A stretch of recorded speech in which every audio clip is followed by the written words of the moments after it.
بسم اللہ الرحمن الرحیم۔ السلام علیکم ناظرین۔ اللہ اپنے بندوں سے موت سے پہلے کچھ نشانیاں دیتے ہیں تاکہ مرنے والا انسان اپنی اصلاح میں لگ جائے، اپنے گناہوں کی معافی مانگ لے۔ اللہ تبارک و تعالیٰ قرآن پاک کی سورہ مومن میں ارشاد فرماتا ہے، اور کیا تم یہ خیال کرتے ہو کہ ہم نے تمہیں بیکار پیدا کیا اور تمہیں ہماری طرف لوٹ کر نہیں آنا؟ پیارے دوستو، کیا آپ جانتے ہیں کہ جس دنیا کے اندر ہم جی رہے ہیں یہ ایک دھوکہ ہے، اور یہ خوبصورت اور دلکش نظر آنے والی دنیا ہماری آنکھوں پر ڈالا ہوا ایک پردہ ہے۔ اس پردے کے پیچھے کا منظر بہت ہی خوفناک اور ہیبتناک ہے۔ جب انسان مر جاتا ہے تو اس وقت انسان کی آنکھوں سے یہ پردہ ہٹ جاتا ہے۔ تب مرنے والا انسان ایک نئی دنیا کو دیکھتا ہے جو اس کی حقیقی اور اصل دنیا ہوتی ہے۔ اس بات کے اندر کوئی شک نہیں کہ ہر انسان کو اس خوبصورت نظر آنے والی دنیا کو چھوڑ کر اپنی حقیقی دنیا کی طرف ضرور جانا ہے۔ اس دنیا میں داخل ہونے کے بعد کبھی بھی انسان اس دنیا میں لوٹ کر نہیں آئے گا۔ پیارے دوستو، کیا آپ جانتے ہیں کہ جب انسان کی موت کا وقت قریب آ جاتا ہے تو مرنے سے 40 دن پہلے انسان کے ساتھ کیا ہوتا ہے؟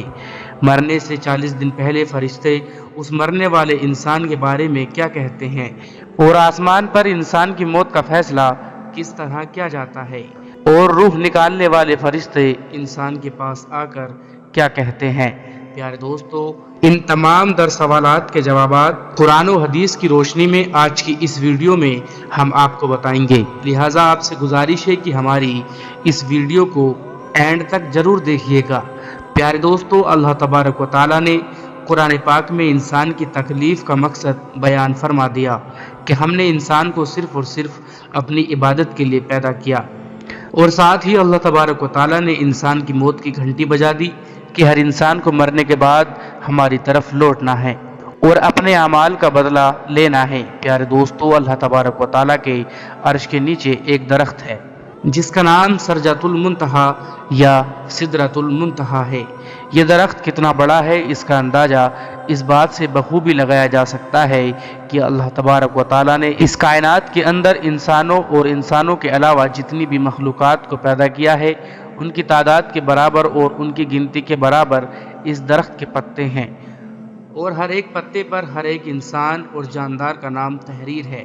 پیارے دوستو، روایت میں آتا ہے کہ جب انسان کی موت کا وقت قریب آتا ہے اور اس کی عمر ختم ہو جاتی ہے اور انسان کی موت کے واقع ہونے میں 40 دن باقی رہ جاتے ہیں، تو اس وقت حضرت اجرائیل علیہ السلام کے سامنے اس درخت کا ایک پتا گر جاتا ہے۔ اس پتے پر اس بندے کا نام تحریر ہوتا ہے جس کی موت واقع ہونے والی ہوتی ہے۔ اس طرح جب سدرۃ المنتہا سے جس انسان کے نام کا پتا گر جاتا ہے اس وقت آسمان کے تمام فرشتے اس شخص کو مردہ کہنا شروع ہو جاتے ہیں، اور مرنے سے 40 دن پہلے فرشتوں کی لسٹ میں مردہ لکھ دیا جاتا ہے۔ پیارے دوستو، اس طرح وہ انسان جس کے نام کا پتا گر چکا ہوتا ہے وہ دنیا میں 40 دن تک زندہ رہتا ہے، اور جب اس کی زندگی کے 40 دن پورے ہو جاتے ہیں تو ملک الموت علیہ السلام اس کے پاس آتے ہیں اور اس شخص کے سامنے آ کر بیٹھ جاتے ہیں۔ اس وقت بندہ اپنی بیماری کی تکلیف میں ہوتا ہے۔ جب وہ ملک الموت علیہ السلام کو دیکھتا ہے تو ان کو دیکھ کر گھبرا جاتا ہے اور ان سے پوچھنے لگتا ہے کہ تم کون ہو؟ تو حضرت ملک الموت علیہ السلام کہتے ہیں کہ میں ملک الموت ہوں اور میں تمہاری روح قبض کرنے کے لیے آیا ہوں۔ پیارے دوستو، ملک الموت علیہ السلام کی بات سن کر وہ مرنے والا شخص اپنے منہ کو پھیر لیتا ہے اور اس وقت اس کی آنکھیں پتھرا جاتی ہیں۔ اس وقت ملک الموت علیہ السلام اس مرنے والے شخص سے فرماتے ہیں کہ کیا تو مجھ کو نہیں جانتا؟ میں وہ ہوں جس نے تیری اولاد کی اور تیرے ماں باپ کی روح کو قبض کیا، اور آج وہ وقت بھی آ گیا ہے جب میں تیری روح کو قبض کروں گا، اور تو دیکھ لے گا اپنی اولاد اور اپنے عزیز و اقارب کو جو تجھ سے پہلے موت کا ذائقہ چکھ چکے ہیں۔ میں وہ موت ہوں جو تجھ سے پہلے اگلے لوگوں کو فنا کر چکا ہوں، جبکہ وہ لوگ تجھ سے زیادہ مالدار اور قوت اور طاقت کے مالک تھے۔ اس کے بعد ملک الموت علیہ السلام اس مرنے والے شخص سے پوچھتے ہیں کہ تم نے دنیا کو کیسا پایا؟ تو مرنے والا شخص کہے گا کہ میں نے دنیا کو بے وفا اور مکار پایا۔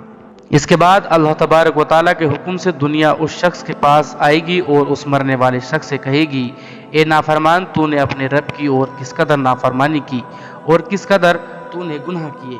تجھے بہت سارے لوگوں نے سمجھایا اور نصیحت کی باتیں سنائی، لیکن تو نے کسی کی بات نہ مانی۔ تو یہ سمجھتا رہا کہ میں اس دنیا میں ہمیشہ ہمیشہ رہوں گا اور مجھے موت نہیں آئے گی۔ اس کے بعد وہ دنیا جس سے انسان ساری زندگی محبت کرتا رہا اور اپنی آخرت کو چھوڑ کر گناہوں کے اندر مبتلا رہا، اس وقت وہی دنیا اس مرنے والے شخص سے کہے گی میں تجھ سے اور تیرے اعمال سے بیزار ہوں۔ اس کے بعد اللہ تبارک و تعالیٰ کے حکم سے اس مرنے والے شخص کا مال اس کے سامنے آئے گا اور اس سے کہے گا اے نافرمان، تو نے ناحق اور ناجائز طریقے سے مجھے حاصل کیا اور تو مجھ کو گناہوں کے اندر خرچ کرتا رہا۔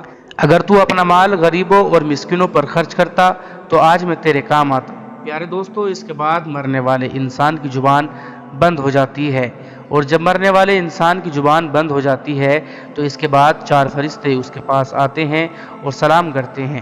جب پہلا فرشتہ آتا ہے تو مرنے والے شخص کو سلام کرتا ہے اور سلام کرنے کے بعد اس بندے سے کہتا ہے کہ اللہ کے بندے، میں تیری روزی پر موکل فرشتہ ہوں۔ میں نے پورے روئے زمین میں مشرق سے لے کر مغرب تک تیرے رزق کو تلاش کیا، مگر تیری روزی کا ایک بھی لقمہ میں نے کہیں نہیں پایا۔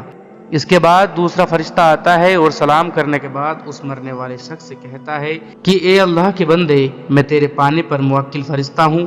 میں نے پوری روئے زمین پر مشرق سے لے کر مغرب تک تیرے پینے کے پانی کو تلاش کیا، لیکن تیرے پینے کے لیے مجھے ایک بھی قطرہ نہ ملا۔ پھر اس کے بعد تیسرا فرشتہ آتا ہے اور سلام کرنے کے بعد کہتا ہے کہ اے اللہ کے بندے، میں تیری سانس پر موکل فرشتہ ہوں۔ میں نے پوری روئے زمین میں مشرق سے لے کر مغرب تک تیری سانس کو تلاش کیا، مگر تیرے لیے ایک بھی سانس نہ لا پایا۔ اس کے بعد چوتھا فرشتہ اس مرنے والے شخص کے پاس آتا ہے اور سلام کے بعد کہتا ہے کہ اے اللہ کے بندے، میں تیری عمر پر موکل فرشتہ ہوں۔ میں نے مشرق سے لے کر مغرب تک تمام روئے زمین کے اندر تیری عمر کو ڈھونڈا، مگر تیری عمر کا ایک بھی حصہ نہ پایا۔ اس کے بعد نامہ اعمال لکھنے والے 2 فرشتے اس مرنے والے شخص کے پاس آتے ہیں اور اس کو ان کا نامہ اعمال دکھاتے ہیں۔ جب مرنے والا شخص اپنے نامہ اعمال کو دیکھتا ہے تو اس وقت میت کی آنکھوں سے آنسو جاری ہو جاتے ہیں اور وہ مرنے والا شخص اپنی دائیں بائیں دیکھنا شروع ہو جاتا ہے اور اپنا نامہ اعمال پڑھنے سے ڈرتا ہے۔ اس کے بعد ملک الموت علیہ السلام اللہ تبارک و تعالیٰ کے حکم سے اس شخص کی روح کو قبض کر لیتے ہیں، اور اس طرح وہ مرنے والا شخص جو اس دنیا کو اپنا سب کچھ سمجھتا رہا، وہ اس دنیا کو چھوڑ کر اپنی حقیقی دنیا میں چلا جاتا ہے۔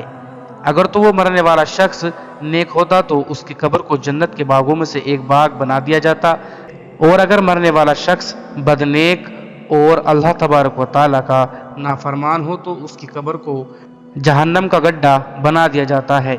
اللہ تبارک و تعالیٰ سے دعا ہے کہ اللہ تبارک و تعالیٰ ہمیں نیک اعمال کرنے کی توفیق عطا فرمائے اور حضور پاک صلی اللہ علیہ وسلم کی محبت کے اندر جینا مرنا نصیب فرمائے۔ پیارے دوستو، اگر آپ کو ویڈیو پسند آئی ہو تو اسے لائک ضرور کریں اور ساتھ ہی ساتھ سلام اسٹوڈیو چینل کو بھی سبسکرائب کر لیں۔ اللہ تبارک و تعالیٰ میرا بتانا اور آپ کا سننا اپنی بارگاہ الہی میں قبول فرمائے۔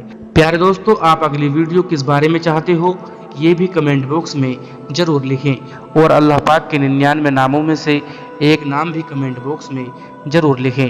اور اگر آپ کو کوئی مسئلہ مسائل ہے یا کسی قسم کی دعا کروانا چاہتے ہو تو بھی کمنٹ باکس میں ضرور لکھیں۔ انشاءاللہ آپ سے ملاقات ہوتی ہے اگلی ویڈیو میں۔ تب تک کے لیے اپنا اور اپنے ایمان کا بہت سارا خیال رکھیے گا۔ اللہ حافظ۔